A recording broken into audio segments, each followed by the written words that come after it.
नमस्कार। टुडे समाचार में अपने सबगोटे के स्वागत है। हम सपना समाचार शुरू करी। दियाबाती में रंग रोगन करबाक लेल लेवल गेल माइट में दबाक 5 गोटे घायल भेल। मुख्य प्रशंसा जनकपुर धाम उपमहानगरपालिका वडा नंबर 24 बसहिया में माइट के डल में पिचाक 5 गोटे बच्चिया तथा महिला के उद्धार कयल गेल अछि। दियाबाती के लेल घर के सर सफाई तथा रंग रोगन कर माइट लेब पहुंचल ओ सब गोटे माइट के दल में दबायल सल। माइट के दल में बसहिया के 30 वर्षक रीता देवी, 35 वर्षक निर्मला दास, अहिना 12 वर्षक चांदनी मुखिया, 8 वर्षक मेघा मंडल आ 6 वर्षक कल्पना मंडल ओहि मैट के नीचा दबायल सल। 5 गोटे के उद्धार कयल गेल। जिला प्रहरी कार्यालय धनुषा द्वारा जानकारी देल गेल अछि। अहिना उद्धार कयल गेल सबके प्रादेशिक अस्पताल जनकपुर धाम में इलाज भ रहल अछि त 6 वर्षक कल्पना के अवस्था गंभीर देखल गेल। प्रहरी द्वारा जानकारी कराओल गेल अछि। वीरगंज महानगरपालिका 14 गंडक चौक पोस्ट से 1000 दर के 47 थान नकली नोट सहित भारत बिहार राज्य मोतिहारी ग्राम पंचायत रामगढ़वा चंदनपुर चाय रहनिहार 20 वर्षक कृष्ण कुमार महतो के बीतर साँझ प्रहरी नियंत्रण में लेने अछि। प्रहरी चौकी गंडक से खटल प्रहरी वीरगंज से हेठौड़ा दिस जा रहल बा प्र 030001 ख 2147 नंबर के मिनी बस के चेक जांच करने क्रम में बस में सवार हिनका उक्त नकली नोट सहित नियंत्रण में लेल गेल अछि। संगे एहि संबंध में थप अनुसंधान भ रहल प्रहरी द्वारा जानकारी कराओल गेल अछि। बागमती प्रदेश के कृषि तथा पशुपक्षी विकास मंत्री प्रकाश श्रेष्ठ वीरगंज स्थित राष्ट्रीय आविष्कार केंद्र से संचालित कृषि औजार कारखाना अवलोकन केने छनि। अवलोकन के क्रम में मंत्री श्रेष्ठ कारखाना संचालन के लिए सरकार संभव सहयोग कर प्रतिबद्धता व्यक्त सेहो केलनि। संगे बागमती प्रदेश के किसान सबके आवश्यक कृषि तथा अन्य औजार सब स्थानीय स्तर में उत्पादन कर जोड़ सेहो देलनि। बाजार के मांग आ भौगोलिक विशेषता अनुरूप के औजार उपकरण निर्माण हेतु मंत्री श्रेष्ठ जिक्र केलनि। एहिसँ पहिने चीन आ भारत लगायत विदेश से आयात कयल गेल कृषि औजार सब आब स्वदेशी में उत्पादन कर लक्ष्य रहल मंत्री श्रेष्ठ जानकारी देने छनि। अहिना विदेशी मुद्रा संचित बढ़ावा मदद कर ओ जिक्र सेहो केलनि। अहिना राष्ट्रीय आविष्कार केंद्र के इंजीनियर रितेश देव केंद्र में भ रहल काज संबंध में मंत्री के जानकारी करौने छलनि। मंत्री श्रेष्ठ आगामी आर्थिक वर्ष के बजट में कारखाना संचालन के लिए आवश्यक रकम विनियोजन कर आश्वासन सेहो देने छनि। एहि अवसर में वन मंत्री कृषि सिलवाल लगायत के टोली सेहो कारखाना आ आविष्कार केंद्र के अवलोकन केने छलथि। डेंगू के संक्रमण बढ़ल संगे देश भर खून के कमी होबऽ लागल अछि। बाढ़, भूस्खलन, डेंगू आ पाबनि तिहार के कारण उपत्यका सहित देश भर खून के कमी होबऽ लागल नेपाल रेड क्रॉस सोसाइटी द्वारा जानकारी कराओल गेल अछि। अखन डेंगू बढ़ला से प्लेटलेट रिच प्लाज्मा के मांग सेहो बढ़ल अछि। प्लेटलेट के मांग दिन प्रतिदिन बढ़ैत गेल। दशई, पाबनि तिहार जेहन काज से आदमी सब घर गेल आ खून संकलन कम भेला से मांग पूरा कर कठिन भ रहल जानकारी कराओल गेल अछि। ओ लाल खून होल्ड क राखल गेल। रेड क्रॉस संग पर्याप्त रहल हिनकर कहब छल त पीआरपी के लेल प्रत्येक दिन ताजा रगत के आवश्यक पड़ल, मुदा रक्तदान केने सबके कमी के कारण मांग पूरा कर कठिन भ रहल जानकारी देलनि। एक गोटे बिरामी के लेल 7 धरि पीआरपी मांग होब जानकारी कराओल गेल अछि। अखन रेड क्रॉस 70% धरि मांग पूरा कर सकल अछि। निर्देशक गुप्ता डेंगू बढ़ल कारण पीआरपी के मांग बढ़ल कहैत पीआरपी के मांग संबोधन कर दैनिक रूप में रगत संकलन कर पड़त जिक्र केलनि। नजीक आ पायक रहल ठाम में रक्तदान कर सेहो रेड क्रॉस द्वारा आह्वान कयल गेल अछि। विपक्षी दल सब विभिन्न जन सरोकार के विषय में सरकार के ध्यान आकर्षण कराब निर्णय केलक अछि। संसद भवन नया बानेश्वर में शुक्र दिन बैसल विपक्षी दल सबके संयुक्त बैसार से बाढ़, भूस्खलन के कारण पूर्व तैयारी, खोज, उद्धार आ पुनः स्थापना में सरकार गंभीरता नहीं देखेने निष्कर्ष निकालैत सरकार के ध्यान आकर्षण कराब निर्णय कयल गेल अछि। ध्यान आकर्षण पत्र बुझेलो पर सरकार गंभीर नहीं भेल।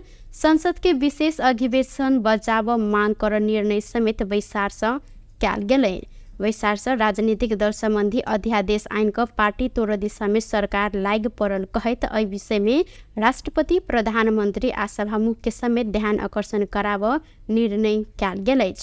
वैसार के बाद माओवादी केंद्र के उप महासचिव शक्ति बस्नेत बाढ़ भूस्खलन लगायत विपद में सरकार प्रभावकारी रूप में खोज उद्धार राहत के कार्य कर नहीं सकल जिक्र कैलथ। उक्त विषय में विपक्षी दल सबके दिश से सरकार के ध्यान आकर्षण कराव आ सुनवाई नहीं भेल तो विशेष अधिवेशन बचाव निर्णय समेत कैल गेल हिनकर कहब अछि। अब प्रमुख प्रतिपक्षी दल नेकपा माओवादी केन्द्र, राष्ट्रिय स्वतन्त्र पार्टी, राष्ट्रिय प्रजातन्त्र पार्टी, नेपाल कम्युनिस्ट पार्टी, एकीकृत समाजवादी, त्यसपछि लोकतान्त्रिक समाजवादी पार्टी हाम्रो महन्त ठाकुरजी नेतृत्वको पार्टी, त्यसपछि नागरिक उन्मुक्ति पार्टी, आम आदमी पार्टी लगायतको उपस्थिति थियो। कतिपय पार्टीका प्रतिनिधिहरू अहिले बाहिर भएको कारणले सहभागी हुन सक्नुभएको छैन। उहाँहरूसँग अरू ढङ्गले पनि अब छलफल र कम्युनिकेसन भइराखेको छ। मूलत अहिले बाढी पहिरो लगायतका जो प्राकृतिक विपदको स्थिति थियो त्यसको पूर्व तयारीदेखि लिएर खोज उद्धार उपचार र त्यसको पुनर्स्थापनाको बारेमा सरकारले जुन गम्भीरताका साथ, जुन जिम्मेवारी बोधका साथ काम गर्नु पर्थ्यो त्यो नगरिराखेको हामीले महसुस गरिराखेका छौँ र यो छलफलमा त्यो कुराको बारेमा पनि निर्स्वार्थ गयो र सरकार अलि उदासीन छ। सरकार जनताप्रति जवाफदेही भइराखेको छैन र सरकार यहाँ महसुस गरिएको छ र समीक्षा पनि भएको छ। यो सबै ऐना नेकपा एकीकृत समाजवादी के नेता राजेंद्र पांडे वर्तमान सरकार पूर्ण रूप में असफल भेल कहत विभिन्न विषय में सरकार के ध्यान आकर्षण कराव ज्ञापन पत्र देव निष्कर्ष निकलल जानकारी देने। ओ सरकार अध्यादेश आइन का विभिन्न पार्टी सबके तोड़ नियत रखने कहत सजगता के साथ आगा बढ़ब धारणा रखलेन। विभागले पहिले फोरकास्ट गरिसकेका थियो, सरकारलाई उर्दी जानकारी पनि दिइसकेका थियो, जनतालाई पनि दिएको थियो। त्यसको बारेमा आवश्यक तयारी गर्नुपर्ने थियो सरकारले। त्यो खास तयारी गर्न सकेको पनि देखिएन र त्योभन्दा पछाडि त्यो उद्धार राहतदेखि लिएर गएर अहिले पुनर्स्थापनाका काममा पटक्कै ध्यान दिएको देखिएन र त्यो कुराले गर्दाखेरि पनि हामी संसदमा रहेको जनताको प्रतिनिधि संस्थाहरूले बेलामा जनताको निम्ति बोलेनौँ भने कहिले बोल्छ, के गर्न सक्छौँ त हामी भन्ने कुरालाई ध्यानमा राखेर हामीले छलफल गऱ्यौँ र हामी 2-3 दिनभित्रैमा यही विषयलाई लिएर सरकारलाई ज्ञापन पत्र दिँदैछौँ। होइन अब त्यस्तो एउटा कुरा त ओलीजीले बेला बेलामा प्रधानमन्त्रीले बोल्या पनि सुनिन्छ, 2टा पार्टी मात्रै रहनुपर्छ भन्ने टाइपको कुरा बोल्या सुनिन्छ। अब हामीले 601 जनाले संविधान सभाबाट संविधान जारी गर्दा हामी 2 पार्टी सिस्टमको संविधान र 2 पार्टी सिस्टमको राज्य व्यवस्था बनाउन खोजेका थिएनौँ र त्यत्रो जनताको म्यान्डेटबाट बनेको संविधानको विरुद्धमा त्यसलाई बरखिलाफ गर्ने गरी जुन खालको क्रियाकलाप गर्न कोसिस भइरहेछ, अध्यादेश ल्याएर साना पार्टीहरूलाई कमजोर बनाउने, टोक्र्याउने आदि खालको जे भूमिका हुन खोज्दैछ भन्ने चर्चामा छ। त्यस्ता कुराको पनि हामी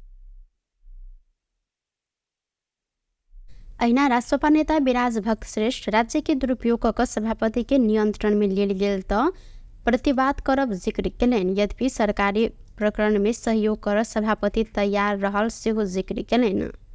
ऐना सरकार के विभिन्न विषय में ध्यान आकर्षण कराव लेल कार्यदल समेत गठन कैल जाइत हिनकर कहब रहल अछि। विधिवत हिसाबमा त्यो चिज छानबिनमा सहयोग गर्न तयारै छ तपाईले।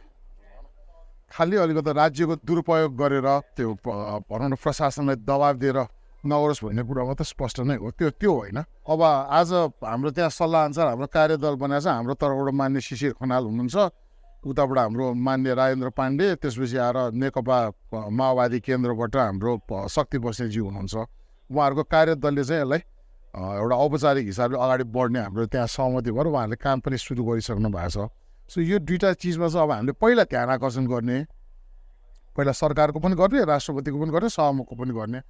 तर अब त्यसमा पनि उहाँहरूले त्यो पहिला जस्तै अलिकति अधिनायकवादबाट त्यो राज्य दुरुपयोग गरेर पेल्ने नै जस्तो भयो भने चाहिँ हामीले अलिक गम्भीर तरिकाले चाहिँ विशेष अधिवेशनको माग गर्यो। विशेष अधिवेशन तत्काल किन नगर्ने भन्ने त्यहाँ सल्लाह भन्दा राज्यको व्यवहारहरू बढ्ने र चाडबाडको बेला भएकोले गर्दा कन्सिडर चाहिँ हामीले गरेका छौँ। त्यसले गर्दा एउटा एकदम राम्रो सुसंस्कृत तरिकाको राजनीतिक अभ्यास भएको छ, जुन पहल योपालि राष्ट्रपाले गरे तापनि प्रमुख प्रतिपक्षी दल पनि जिम्मेवार भएर चाहिँ यसलाई आज सबैलाई बैठक बोलाएको छ।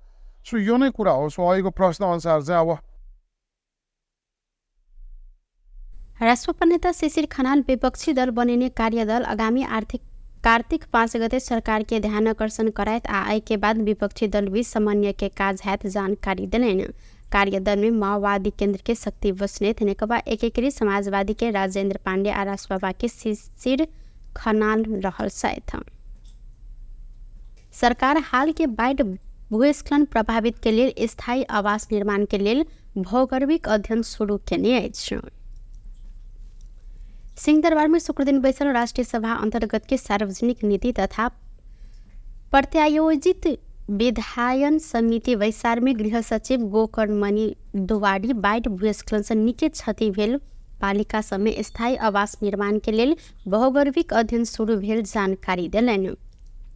बाढ़ भूस्खलन जहन प्रकोप से जोखिम में रहल बस्ती के पहचान करते विस्थापित रहल परिवार के सुरक्षित स्थान में स्थानांतरण कयल गेल जिक्र कयलनि। अखन धरि के जोखिम में रहल धनकुट्टा, लमजुङ, शंखवा सभा, सिन्धुपाल चौक, ताप्लेजुङ, बझाङ, अर्धखाँची, तनहु, डोटी आ धादिङ के 352 परिवार के स्थानांतरण कयल गेल अछि। अहिना 16टा जोखिमयुक्त बस्ती के भौगोलिक अध्ययन करैत पुनः स्थापना के प्रक्रिया में रहल आ 34टा स्थानीय तह के जोखिमयुक्त बस्ती में भौगोलिक अध्ययन करैत प्रतिवेदन प्राप्त भेल गृह सचिव दुवाडी जानकारी दिलैन।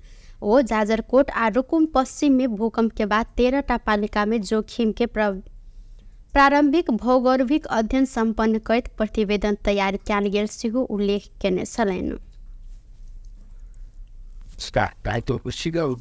एम्बुलेन्स तम्प सुरक्षाकर्मी स्वास्थ्यकर्मी सहितको एकीकृत जुन चाहिँ समूह परिचालनको सामान्य विषय छ। विपद पूर्व तयारी, खोज उद्धार, राहत र पुनर्स्थापनामा स्थानीय समुदायको सहभागिता वृद्धि गर्ने, स्थानीय स्तरमा स्वयंसेवक ब्युरो स्थापना गर्ने विषय पनि त्यहाँ नीतिगत रूपमा रहेको छ। त्यस्तै विपद जोखिमको न्यूनीकरण गर्न बहुप्रकोपीय पूर्व चेतावनी राष्ट्रिय प्रणाली स्थापना गर्ने विषय र विपद व्यवस्थापनका क्रियाकलापमा सङ्घ प्रदेश स्थानीय तहबीच समन्वयात्मक ढङ्गबाट कार्य सञ्चालन गर्नको लागि संरचनात्मक सुधार गर्ने विषयहरू गत अबको यो नीति कार्यक्रम र बजेटमा उल्लेख गरेको थियो। त्यसमा चाहिँ हाम्रो यो बाढी यो जलवायु अनुकूलन र विपद व्यवस्थापन क्रियाकलाप बाढी पहिरोको जोखिमबाट बस्ती जोखिमयुक्त बस्तीहरूलाई स्थानान्तरण गर्ने सन्दर्भमा चाहिँ त्यसमा चाहिँ हालसम्म धनकुटा, लमजुङ, शंखवा सभा, सिन्धुपाल्चोक, ताप्लेजुङ, पदाङ, अर्घाखाँची, तनहुँ, डोटी र धादिङ लगायतका क्षेत्रका 352 परिवारलाई चाहिँ सुरक्षित स्थानमा स्थानान्तरण गरिसकिएको छ। त्यस्तै गरी 16वटा जोखिमयुक्त बस्तीको भौगोलिक अध्ययन गरी पुनर्स्थापना प्रक्रियामा लगिएको छ। दोरखा कालिन्चोक गाउँपालिकामा विस्तृत भौगोलिक अध्ययन सम्पन्न गरिएको छ। त्यस्तै 34वटा स्थानीय तहको जोखिमयुक्त बस्तीमा भौगोलिक अध्ययन सम्पन्न गरेर प्रतिवेदन पनि प्राप्त भइसकेको छ। जाजरकोट र रुकुम पश्चिममा भएको भूकम्पपछि 13 पालिकामा जोखिमको प्रारम्भिक भौगोलिक अध्ययन सम्पन्न गरी प्रतिवेदन तयार भएको छ। अहिना प्राकृतिक विपद जोखिम रहल झापा, महोत्तरी, सर्लाही, सुर्खेत लगायत के स्थान को 49टा स्थान में स्मार्ट साइंसर जडान कार्य संपन्न भेल डुवाडी जानकारी देने सन। काठमांडू के सिद्धार्थ आर्ट गैलरी में चीन के तिब्बत संगजोडल मुगु जिला के कर्मारोंग गांव के वेशभूषा कला संस्कृति झलकावजेन चित्रकला प्रदर्शनी कयल गेल अछि। कलाकार दोर्जे कर्मारोंग हिमाल भीतर नुकायल कर्मारोंग शीर्ष में चित्रकला प्रदर्शनी के आयोजना केलनि। अपर मुगु में रहल कर्मारोंग जाति के अपन अलग कला संस्कृति रहल आ एके देश विदेश में परिचित कराबऽ लेल चित्रकला प्रदर्शनी आयोजना कयल गेल। कलाकार दोर्जे कर्मारोंग जानकारी देने छन्। सरकार समेत चिन्ह नहीं सकल कर्मारोंग जाति के इतिहास चिन्हाबऽ लेल प्रदर्शनी कयल गेल हिनकर कहब रहल। त्यसमा हामीले अझै सरकारले अझै त्यति चिन्न नसकेको पनि हुनसक्छ। हामी आफैले पनि सरकार अथवा संसारले चिनाउन नसकेर पनि हुन हो कि हामी अझै हिडेनमै छौँ। त्यसकारण मेरो यसपालिको शीर्षक चाहिँ hidden valleys in the Himalayas भनेर राखेको छ। यो हिडेन अझै छ, तर अब हाम्रो आफ्नै तर्फबाट त एकदम तयार गरेको छु। अझै हाम्रो आफ्नै तर्फबाट केही कम भएछ कि भनेर यो सरकार र यो संसारले चिनाउन लागि मैले यसपालि चाहिँ एक्जिबिसन गरेको। स्पेसल हाम्रो आफ्नै कल्चर बारेमा मात्रै छ भइहाल्छ। सुन्नु तपाईँहरूले देख्न सक्छौँ अझै यो मेरो पेन्टिङ भित्रहरूमा रोड छैन, अझै पुरानो 20th सेन्चुरीको पेन्टिङहरू देखिरहनु भएको छ, 20th सेन्चुरीको लाइफहरू। तर त्यो त ठिक छ। म सरकारलाई एउटा के अनुरोध गर्न चाहन्छु भने हामी अझै कर्मारोंग भन्ने चाहिँ अझै जनजातिमा सूचीकृत भएको छैन। प्लिज हाम्रो तर्फबाट किताब छौँ, इङ्ग्लिसमा लेखेछौँ, नेपालीमा लेखेछौँ, हाम्रो आफ्नै भाषामा बोट लिपिमा त झनै लेखेछौँ। तर पनि हामी 21st सेन्चुरीमा पुग्दा पनि सरकारले अझै किन अझै दर्ता बन्नुहुनु भएछ। त्यो चाहिँ मेरो एकदम ओ कर्मारोंग के सरकार जनजाति में सूचीकृत नहीं केने कहत एहिमे विशेष ध्यान देबऽ लेल आग्रह सेहो केलनि। टुडे समाचार में अब आर्थिक संबंधी समाचार।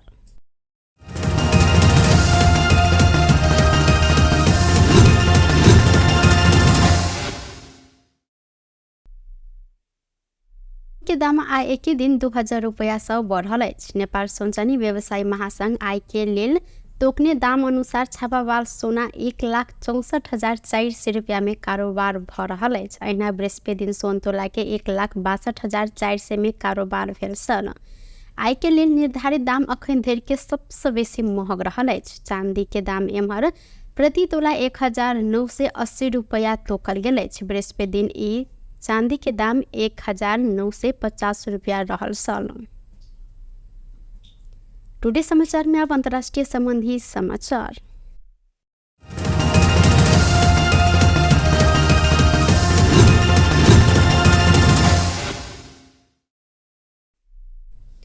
बाबा सिद्दीकी के हत्या भेल 6 दिनक बाद अभिनेता सलमान खान के जान मारत धमकी आयल अछि। ई धमकी मुंबई के ट्रैफिक कंट्रोल रूम में व्हाट्सएप मैसेज मार्फत पठायल गेल अछि। धमकी देने व्यक्ति अपना के लॉरेंस गिरोह के सदस्य के रूप में वर्णन केने अछि त मुंबई पुलिस के अनुसार धमकीपूर्ण संदेश में लिखल गेल छल एके हल्का रूप में नहीं लेब।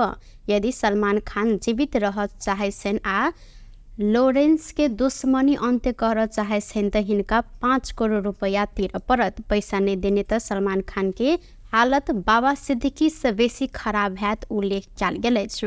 मुंबई पुलिस मैसेज पठेने व्यक्ति के खोजी में लागल बताओल गेल अछि त सलमान के निकट सहयोगी आ एनसीपी नेता बाबा सिद्दीकी के अक्टूबर 12 में हत्या कयल गेल छल।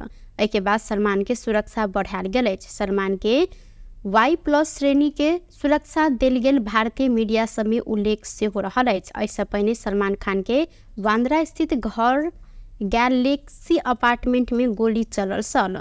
लॉरेंस समूह आक्रमण के एके जिम्मा सेहो लेने छल। बेस्ट टुडे समाचार अखन के लेल एतबा। पुनः दोसर समाचार लक उपस्थित हेबेटा करब। तखन देर के लेल हम सपना विदा मांगै छी। देखैत रही टीवी टुडे जनकपुर। नमस्कार।